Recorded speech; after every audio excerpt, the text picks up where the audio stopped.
परळी वैजनाथ येथे पशुवैद्यकीय महाविद्यालयाचा भूमिपूजन सोहळा.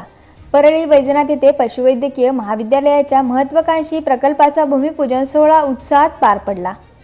महाराष्ट्राच्या उपमुख्यमंत्री सुनेत्राताई पवार, आमदार धनंजय मुंडे, पंकजाताई मुंडे आणि प्रीतमताई मुंडे यांच्या हस्ते हा प्रकल्पाचे भूमिपूजन करण्यात आले.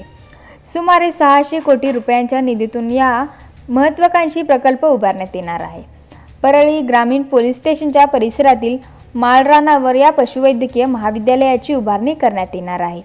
भूमिपूजन सोहळ्याच्या पार्श्वभूमीवर परिसरात मोठ्या प्रमाणात पोलीस बंदोबस्त तैनात करण्यात आला होता.